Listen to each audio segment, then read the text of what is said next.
Hello champions, welcome back to my channel banker and mentor. तो friends, आज की जो वीडियो है ये कुछ हट के एक वीडियो होने जा रही है, क्योंकि आपने जो है इस टॉपिक के ऊपर कई वीडियोस देख ली होंगी। पर आज की जो मैं आपके सामने वीडियो लेकर आया हूँ, ये मैं अपने पर्सनल एक्सपीरियंस के ऊपर आपको बताऊंगा। जैसा कि आपने थंबनेल में देख ही लिया होगा कि why people are leaving banking jobs और is it worth to prepare for bank jobs. क्या बैंक की इतने लोग जो हैं वो बैंकिंग जॉब जो है वो छोड़ रहे हैं, तो क्या बैंकिंग एग्ज़ाम के लिए प्रिपेयर करना अच्छी बात है? हम बैंकिंग एग्ज़ाम के लिए प्रिपेयर करें या ना करें? तो फ्रेंड्स, आज की इस वीडियो को देखने के बाद आपके जो है सारे डाउट जो है वो क्लियर हो जाएंगे मेरे पॉइंट ऑफ व्यू से, क्योंकि मैं जो अभी इंडिया के largest lender state Bank of India में 3.5 साल से जो है वो मैं काम कर रहा हूँ।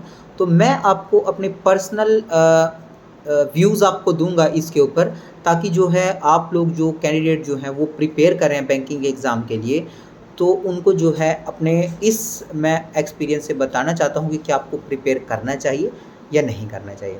आपको आज इस वीडियो में मैं सिर्फ 5 पॉइंट बताऊंगा, जिनसे आप खुद ब खुद अंदाज़ा लगा लेना, और लास्ट में मैं आपके इस क्वेश्चन का जवाब दूंगा कि क्या ये वर्थ है बैंकिंग एग्ज़ाम के लिए प्रिपेयर करना। तो चलिए आज की वीडियो को शुरू करते हैं। मेरा नाम है Ramdev, currently working as an associate in State Bank of India. तो फ्रेंड्स, अब बहुत सारे लोग सोचते हैं कि भाई लोग जो हैं वो बैंकिंग जॉब्स क्यों छोड़ रहे हैं, और ये एक तरह से बोल देते हैं कि ट्रेंड भी एक बन चुका है। कि आपने देखा होगा कि आपने वीडियोस भी देखी हैं कि उसमें लिखा होता है कि why I quit S B I, why I quit I B P S P O, why I quit S B I P O. तो मतलब एक ट्रेंड सा बनता जा रहा है, और लोगों के मन में जो बैंकिंग कैंडिडेट जो हैं उनके मन में एक तरह से कन्फ्यूजन हो जाता है कि क्या हम प्रिपेयर करें या ना करें। तो फ्रेंड्स, उसी कन्फ्यूजन को मेरा मोटिव है कि मैं क्लियर कर पाऊँ। तो अब लोगों के मन में क्या है, सबसे पहला जो पॉइंट है वो वर्क प्रेशर को लेके है। लोग सोचते हैं कि बैंकिंग सेक्टर में जो है वो वर्क प्रेशर ज़्यादा है, तो इस वजह से लोग जो है वो जॉब छोड़ रहे हैं।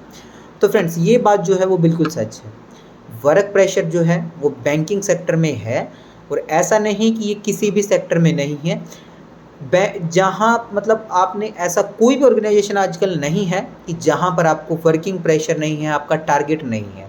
अब मैं बात करूँ बैंकिंग की, चलो आप बात छोड़ दीजिए, अब मैं बात करूँ आपको ईपीएफओ के। अब मेरे कुछ जो फ्रेंड है वो ईपीएफओ में हैं, तो मेरी उनसे कभी बात होती है तो वो बोलते हैं कि हमारे ऊपर भी वर्क प्रेशर है। अब मैं आपसे बात करूँ एसएससी से रिलेटेड, तो उनसे किसी से बात होती है तो वो बोलते हैं कि हाँ, हमारे ऊपर भी वर्क प्रेशर है। तो फ्रेंड्स, ऐसा कोई भी ऑर्गेनाइजेशन नहीं है। अगर आप टीचर की बात कर लीजिए, स्टेट की मैं बात कर लेता हूँ। स्टेट में जो टीचर लोग हैं, जो प्रिंसिपल लोग हैं, उनसे अगर मेरी बात होती है, मेरी सोसाइटी में रहता है तो मेरी कभी उनसे बात होती है, तो वो बोलते हैं कि हमारे ऊपर भी प्रेशर है। तो अब आप देख लीजिए, किसी भी ऑर्गेनाइजेशन में ऐसा नहीं है कि जहाँ पे वर्क प्रेशर ना हो। तो वर्क प्रेशर जो होता है वो कहीं पे कम होगा, कहीं पे ज़्यादा होगा। बैंकिंग सेक्टर जो है वो एक सर्विस सेक्टर है, तो यहाँ पे थोड़ा जो है वर्किंग प्रेशर जो है वो आपको थोड़ा ज़्यादा देखने को मिलता है। तो एक कारण तो आपका है ये वर्किंग प्रेशर वाला। दूसरा रीज़न आता है वर्क लाइफ बैलेंस। अब लोग सोचते हैं कि बैंकिंग में तो जैसे जैसे आप बोलते हैं कि मतलब जैसे जैसे आपकी पोस्ट बढ़ती है, वैसे वैसे आपका जो है वर्क लाइफ बैलेंस जो है वो ख़राब होना शुरू हो जाता है, आपके पास टाइम ही नहीं होता। ये भी फ्रेंड्स देखिए, एक थोड़ा मैं इसमें बोलूँगा, ये भी सच बात है फ्रेंड्स। जैसे जैसे आपकी जो है पोस्ट बढ़ती है, जैसे जैसे आपका स्केल बढ़ता है, वैसे वैसे क्या होता है, आपके ऊपर रिस्पॉन्सिबिलिटी आ जाती है, और रिस्पॉन्सिबिलिटी के साथ साथ फिर जो है आपके ऊपर वर्क लाइफ बैलेंस का भी थोड़ा आपको बैलेंस करना वो थोड़ा डिफ़िकल्ट हो जाता है।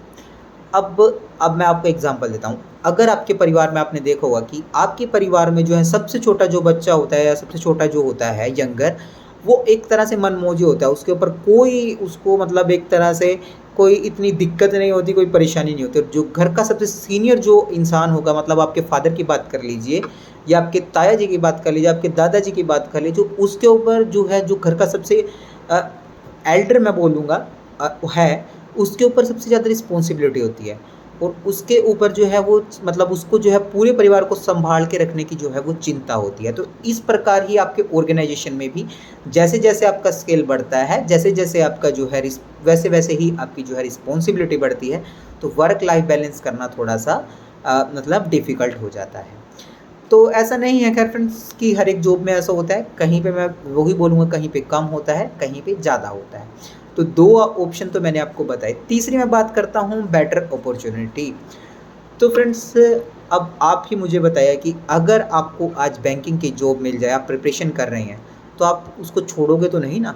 आप प्री क्वालिफाई हुआ, मेंस क्वालिफाई हुआ तो आप उसमें सिलेक्शन ले लोगे।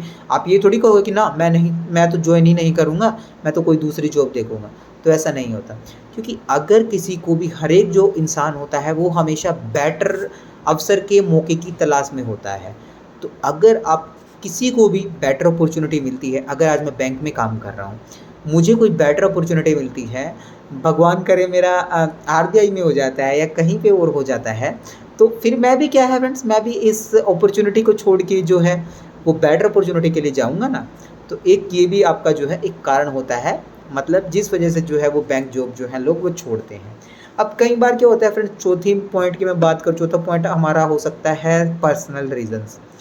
अब पर्सनल रीजंस में आपके हेल्थ से रिलेटेड हो सकते हैं, आपका कुछ और भी फैमिली इश्यूज हो सकते हैं, कि जिसके कारण जो इतने आपके पर्सनल हो गए हैं, जो इतने मतलब बड़े हो गए हैं, कि जिसको अब आप जो है बैलेंस नहीं कर पाओगे, तो आपको कुछ ना कुछ तो जो है वो चूज़ करना पड़ेगा। तो उस पॉइंट पे आके फ्रेंड्स, जैसा कि आपने सुना होगा, एक तरफ को और दूसरी तरफ खाई, तो फिर आपको एक ना एक तो चुनना ही पड़ता है।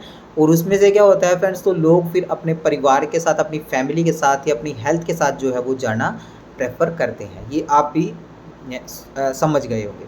उसके बाद अब लास्ट पॉइंट आता है, मेरा ओपिनियन क्या है। मेरा ओपिनियन भी फ्रेंड्स यही है, जैसे कि मैंने पहले भी बताया, कि अगर किसी को भी बेटर अपॉर्चुनिटी मिलेगी तो वो बैंक जॉब जो है वो, बैंक जॉब या कोई भी जो जॉब है वो उसको छोड़ के बेटर अपॉर्चुनिटी के लिए जाएगा। तो आज मुझे मतलब मैं बात करूं तो अभी तक मुझे जो है 3.5 पौने 4 साल जो है वो स्टेट बैंक ऑफ इंडिया में हो गए हैं एज अ एसोसिएट। मतलब इस साल मेरी जो प्रमोशन थी वो मैंने अभी ऑप्ट आउट कर दी थी, इस साल प्रमोशन नहीं ली। तो मतलब अगर मुझे कोई बेटर अपॉर्चुनिटी मिले तो फिर मैं भी जो है वो छोड़ के किसी बेटर अपॉर्चुनिटी के लिए जाऊँगा। तो मेरे ओपिनियन में तो ये है कि जब तक आपके पास कोई भी दूसरा बेटर अपॉर्चुनिटी नहीं है, तब तक आपको उस ऑर्गेनाइजेशन को छोड़ने की बात ही नहीं सोचनी चाहिए।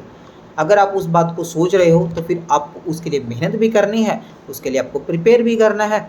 जब आपके पास वो अवसर आ जाए तो उस टाइम पे आप छोड़ सकते हो। मेरे ओपिनियन में तो ये है। तो ये कुछ 5 पॉइंट थे जो मैंने सोचा कि आप सबके साथ में शेयर करूँ। अब आपका जो है क्वेश्चन का जवाब, is it worth to prepare for banking exam, क्या ये वर्थ है बैंकिंग एग्ज़ाम के लिए प्रिपेयर करना। तो फ्रेंड्स, आप एक कैंडिडेट हो, आप प्रिपेयर कर रहे हो, पता नहीं आप कितने टाइम से प्रिपरेशन कर रहे होंगे, और आप कब से सोच रहे होंगे कि मेरा प्री क्वालिफाई हो जाए, उसके बाद मेंस क्वालिफाई हो जाए, और मुझे जो है वो बैंकिंग में किसी भी तरह से जो है वो आरआरबी में या फिर मुझे एसबीआई में या फिर मेरे आईबीपीएस में मुझे किसी तरह ना किसी तरह जॉब मिल जाए। तो आपके लिए तो ये सोचना बिल्कुल एक ज़हर की तरह है, मैं बोलूँगा। जब मैंने बैंकिंग की प्रिपरेशन करी थी तो उस टाइम मैंने इन सब चीज़ों से जो है वो दूरी बना के रखी थी। नेगेटिव जो है बातें हैं, इन सब नेगेटिव बातों से मैंने जो है वो दूरी बना के रखी थी, क्योंकि ये जो सब नेगेटिव बातें हैं ना, ये आपके दिमाग पे हावी हो जाती हैं और आपकी प्रिपरेशन को जो है ये डाउन कर देती हैं। बूस्टअप तो करेंगी ही नहीं, बल्कि आपकी जो प्रिपरेशन को जो है वो डाउन कर देती हैं। तो अगर आप कैंडिडेट हैं, आपको तो क्या करना है, इन सब नेगेटिव चीज़ों से दूर आपको रहना है और अपने माइंड को आपको प्रिपेयर करना है कि मुझे तो जो है वो इस साल जो है वो प्रिपरेशन करके अपना बैंक में जॉब लेनी है, या किसी जिसकी भी आप प्रिपरेशन कर रहे हैं उसकी मुझे जो है जॉब लेनी है। जब आपके पास ये मौका आ जाए, जब आपके पास 2-3 जॉब आ जाएँ, तो उस टाइम पे आपका ये सोचने का हक बनता है कि अब हाँ, जो है मैं बेटर अपॉर्चुनिटी के लिए जाऊँगा, मैं बैंक की जॉब को छोड़ दूँगा। पर जब अब आपके पास है ही कुछ नहीं, आपके पास अभी अपना जेब खर्च चलाने के लिए पैसे नहीं, आप पेरेंट्स से माँग के अपना चला रहे हो, तो आप कैसे सोच सकते हो कि आप इन सब बातों के बारे में कैसे सोच सकते हो? तो मेरा इस वीडियो का बनाने का मोटिव ही यही था कि जब आप प्रिपरेशन कर रहे हैं तो आपको इन सब डिस्ट्रैक्शन से, इन सब चीज़ों से आपको जो है वो दूर रहना है और अच्छी तरह अपना ध्यान लगा के, पूरा मन लगा के आपको जो है बैंकिंग जो है एग्ज़ाम में आपको अच्छा अपना करना है। और आपको ये भी पता है कि अगर आपके पास पैसा है तभी आपकी वैल्यू है, तभी आपकी सोसाइटी में रिस्पेक्ट है, तभी आपके पास जो है वो वैल्यू है, आपकी इज्जत है, आपका मान है, आपका सम्मान है। अगर आपके पास पैसा नहीं है तो आप खुद ब खुद समझ ही सकते हैं। और अगर आपको कोई ऑर्गेनाइजेशन आपको इतनी सैलरी देता है तो फिर वो आपसे काम भी लेगा, फिर आपके पास वर्क प्रेशर भी होगा, फिर आपका वर्क लाइफ बैलेंस भी जो है वो थोड़ा बिगड़ेगा, फिर आपकी रिस्पॉन्सिबिलिटी भी बढ़ेगी, फिर आपको जो है आपके रिस्पॉन्सिबिलिटी भी बढ़ेगी, और फिर जो है मतलब और चीज़ों का भी जो है वो जैसे जैसे रिस्पॉन्सिबिलिटी बढ़ेगी वैसे वैसे आपका बढ़ता चला जाएगा। तो आपको तो अभी ये सोचने का टाइम ही नहीं है, वक्त ही नहीं है आपके लिए कि क्या मुझे बैंकिंग के एग्ज़ाम के लिए प्रिपेयर करना चाहिए। हाँ, आपको तो प्रिपेयर करके सिलेक्शन लेना है। सिलेक्शन लेने के बाद आप मुझे बताना कि हाँ, अब मेरे पास जो है वो सिलेक्शन आ गया है, अब मैं जो है बैंक जॉब छोड़ रहा हूँ, अब मैं दूसरा ऑप्शन कोई तैयार कर रहा हूँ। तो फ्रेंड्स, बस आज की इस वीडियो से मुझे आपको यही बताना था, और आपको वीडियो के कमेंट बॉक्स में कमेंट करके ज़रूर बताना है कि क्या आपको इस वीडियो से थोड़ा-सा भी मोटिवेशन मिला है, या फिर जो है आपको जो ये नेगेटिव बातें जो चल रही हैं वीडियोज़ के थ्रू, क्या आपको इनसे कुछ मतलब मेरी वीडियो से कुछ आपको फ़ायदा मिला है? अगर हाँ, तो वीडियो को लाइक करें, शेयर करें, चैनल को सब्सक्राइब करें, और हमेशा पॉजिटिव रहें, और अपनी प्रिपरेशन को डे बाय डे जो है वो इंक्रीज़ करते चले जाएं, क्योंकि आगे जो महीने हैं वो आपके लिए बहुत क्रूशियल है। तो फ्रेंड्स, थैंक्स फॉर वॉचिंग। अब वीडियो को ज़्यादा लंबा नहीं करेंगे, बहुत लंबी हो चुकी है वीडियो। तो friends, thanks for watching, subscribe the channel for more updates. Have a nice day.